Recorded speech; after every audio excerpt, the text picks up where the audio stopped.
Всем привет, Elvin here. What you just saw is a little video that I made for a friend of mine. Now he was kind enough to let me come to his bar so that I could film this little sequence as a way for me to practice filmmaking. Now, unfortunately, even though this is a very small video, it was quite a challenge to make, not only from the filming side, but also editing and rendering. So I thought, why not go back to this video, do a little analysis / self-critique to identify the challenges / mistakes that I made so that we can learn from them and then avoid them in the future. And to make sure that I'm actually doing this, I thought I'd also record this as a video for my channel. So I already have some notes here on my notepad. Let's get right into it. Kicking off with the first mistake that I made, and I admit one of the most stupidest mistakes to be honest, and that is I did not actually check the frame rate at which I was shooting the video. And the thing is that I wanted to include some slow-mo footage in this video. However, the next day when I uploaded all my footage to my computer, I realized I shot everything at 24 frames per second. So I don't have enough frames to have a smooth slow motion playback.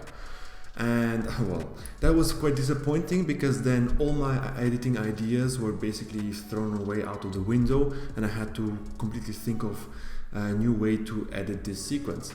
And you can actually see this in this moment right here where the footage is slowed down but it is stuttering. And the reason why it's in the final video is because of a post-production mistake basically.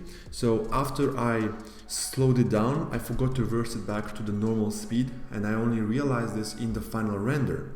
However, because it's so short and I had so much trouble to actually render this video out because of all the denoising software running, so I thought, you know what, I'm just gonna leave it like it is, or I'm gonna be wasting another half of the day just trying to render it out. But if I would have a more powerful computer, then definitely I'd go back and change it, because honestly that moment right there just grinds my gear. But well, it is what it is. Now the second challenge that I faced was lighting.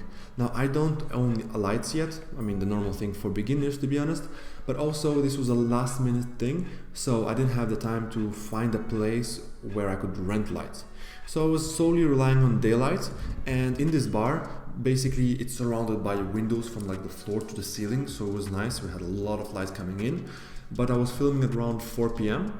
Still fine, but closer to 5, of course, sunset is starting to set in, so we were losing light and quite fast. And even if it's not so noticeable for our own eyes, from my kit lens, it makes the whole difference. So that's why when you watch this video, it kind of starts nicely, the quality-wise, and then slowly starts to deteriorate. And that's because I had to keep my shutter as 1/125 because I was doing it with handheld, basically. My aperture was as wide as it could go, which is 4, and I was left with just changing my ISO. And as you know, the higher the ISO, the more noise it introduces. So to counteract it, I had to run a denoising software, and that kind of reduces the overall quality of the video. And actually, if we go to the last part of the video, the one where we are presenting the cocktail, to make this shot, I had to use my friend's 50mm 1.8 aperture Canon lens. Let me tell you, that lens, wow, I mean, what an amazing lens. I mean, this is the first time I used a lens with such a wide aperture, and man, that depth of field is just eye candy. Incredible, incredible. But you can even see that it was struggling as well, and there was quite a lot of noise that I had to get rid of, and that's why the image looks a little bit muddier. Now you might be wondering, why didn't I use that lens for the whole shoot?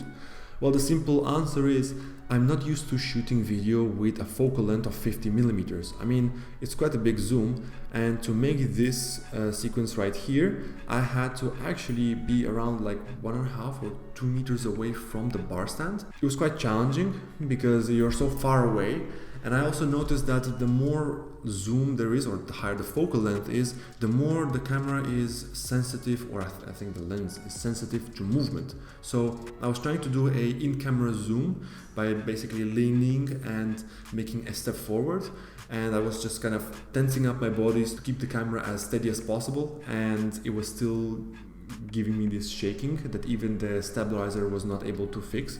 You can see it especially in the beginning. So I think that if I would be using this lens to shoot everything, especially those really detailed close shots, for sure it would be way too shaky. And for now I'm used to shooting at 80mm where I'm just like up close in the action. But definitely something to read up on, maybe see some videos and to practice. Now the third challenge that I faced was manual focus. And boy, what a pain that was. Now, right from the beginning, from the first shot of the glass, I realized autofocus is not the way to go. I mean, it was just going all over the place. And you could see how it was changing the focus right in the video. I knew that no, I have to go manual focus. Problem is, I never used manual focus in my life. So I had to figure out on the spot. And honestly, it's not that difficult when you don't need to move your camera, you just kind of dial in your focus and you just wait. However, when you're trying to move around and also dial in the focus, that's where it's very difficult. And that's actually one of the main reasons why a lot of the footage was unusable, it was quite out of focus and blurry. And a good example of this is this moment right here. Let me actually play it for you. Did you notice something? If you did, 1 point for you. If you didn't, the barman behind is walking backwards. That's right.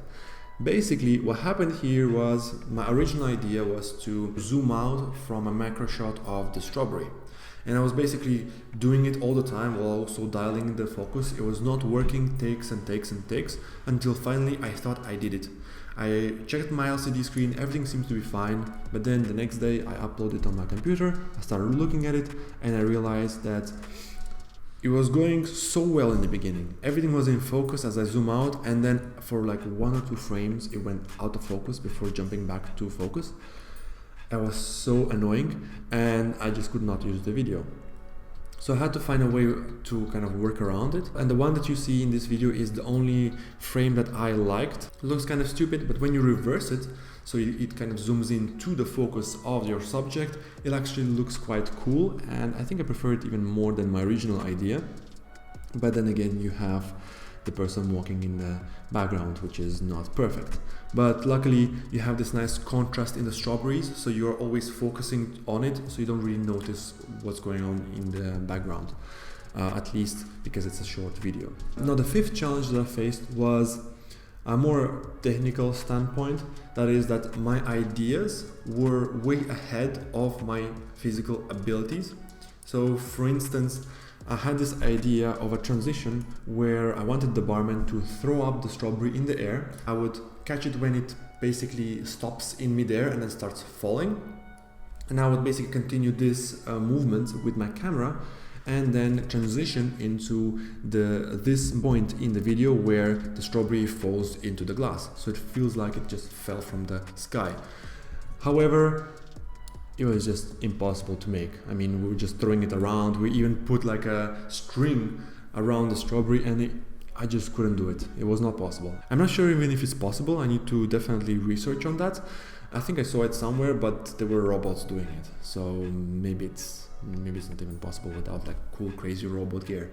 Anyways, so there were some moments like this where I had an idea, but I just knew that I couldn't do it because I didn't have the skills yet. And the final challenge that I faced, and I think by far the worst of them all, and the reason why everything else started to go wrong with these challenges and the mistakes, and that's what I call running and gunning filmmaking.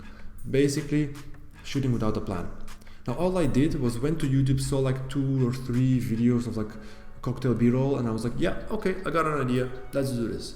But I didn't really sit down, write down my ideas, write down the different shots that we could do, some observations from those videos, nothing like this. I just saw like, oh yeah, I would like to do this and I like to do that. That gave me like 3 ideas maybe. But then when I was on set and we shot them, the rest I had to figure out on spot, and it was quite difficult to do this. So definitely would make it easier if you have like a plan or a general outline. And I could even include in it like a checklist of things to check on my camera to minimize the problems and make sure I'm ready before I start shooting. And I think this is also one of the reasons why when I finished shooting everything, I was already feeling like this is not the best content and that I will not be going tomorrow, well, the next day, to create something cool, I will be going to salvage the material. And that's not really the best thing when it comes to content creation. I mean, you don't feel that inspired to create something when you have to salvage material. But overall, not bad as a beginner. I think it's not bad. Could be better, but not so bad. The most important thing is my friend actually did like it, and he uploaded on his Instagram, and the views picked up. So that was the only thing that kind of makes me happy with all the effort I put in it, but definitely a lot of things to consider and to learn from. Now, not everything was so bad. There were some good points, and one of them is sound design. And actually, I'm quite proud of it. Starting with the music itself, I found it by accident, I think. But there's some points, like moments in the song, which fit perfectly with the video. For instance, this moment right here, then this moment right here, and right here. You can hear like that piano with the twisting of that big long fork fits perfectly. And also you have the sound effects. Quite difficult to find the perfect one, so I had to kind of reuse them. But when it comes to beginner videos, I think it works perfectly to add a little dimension and extra feeling to the video. So yeah, really proud of the sound design. Definitely a lot to improve, but overall super cool. And the next good thing, personally for me, is the fact that I was open to listen to the ideas of other people. I can be very stubborn when it comes to having a specific idea or a vision in my head, and I just want to do it that way, and I don't listen to anyone else. However, in this case, I was also struggling with ideas, so I was quite open, and that's a good thing. Because you never know when that idea can turn out to be way better than what you thought it would be. So for instance, this moment right here, I mean, just look at this. Oh yeah, I mean, that transition. It turned out much better than the transition that we thought we would do. The idea was, the original one was for me to zoom into the glass when the barman basically puts this mashing stick, or I don't know what's the name of it, into the glass. So as he puts it in, I zoom in right into the glass, and then I zoom out as he mashes it. However, it just didn't feel perfect when it came to the zooming. So then the barman gave me the idea, what if we try to mimic the movement of the stick itself? And that actually worked perfectly, gave it a more personal feel, and it worked even better when it came to transitioning and more interesting from the inside of the glass to the outside. So really proud, really cool moment. So summarizing the lessons I learned from making this video, first of all, planning. Yes, we definitely need to find time to sit down, think of our ideas, and to plan what we're going to be shooting. Write it down on a piece of paper, or a phone, or a computer, or your hand, whatever rocks your boat. As long as when you're on set, you have something that you can refer to. Make sure that you shot all the shots that you wanted to and your ideas. Also have the different list of maybe shot types, something that I definitely need to also learn, what kind of shots there are. Definitely put everything on writing so it makes it easier for you to refer to when you're shooting. Second of all, camera settings. Yes, I think I'm gonna implement maybe like a checklist or something with like the essentials that I need to tick off, like frame rate, exposure,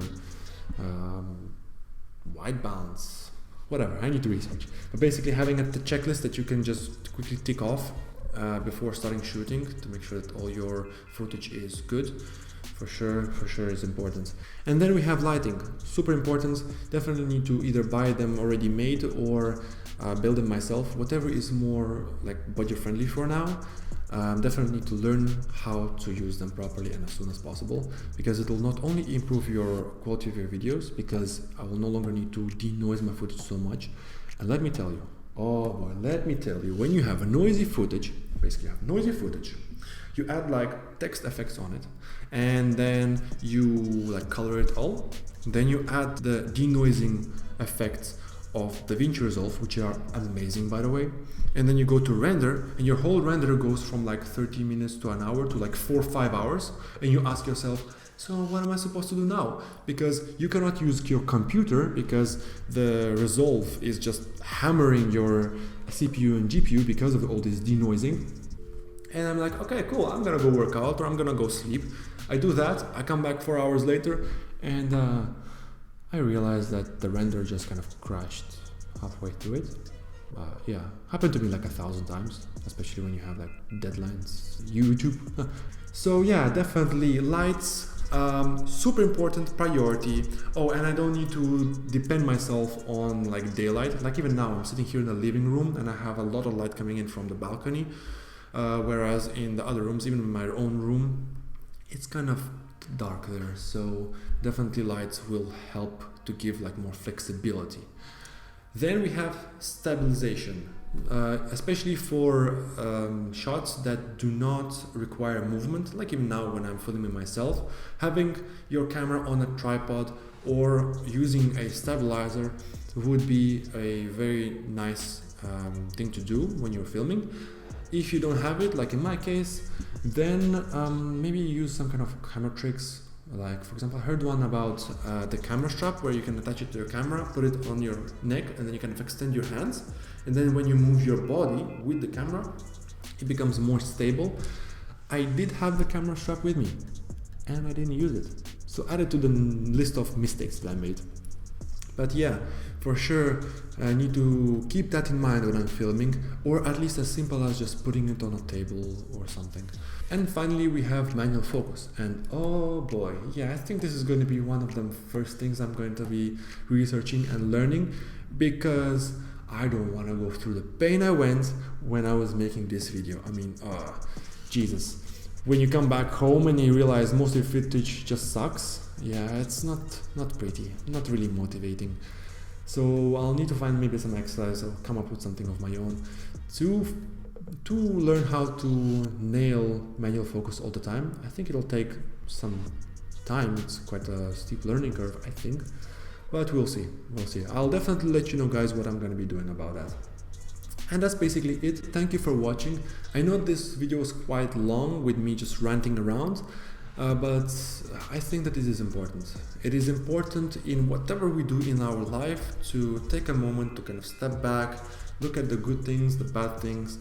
After all, how are we gonna know where to go or how to improve ourselves if we don't analyze it ourselves and also listen to feedback outside? So thank you for watching. Do consider subscribing, drop a like, maybe drop a comment if you feel like it, and I see you in the next video. Пока!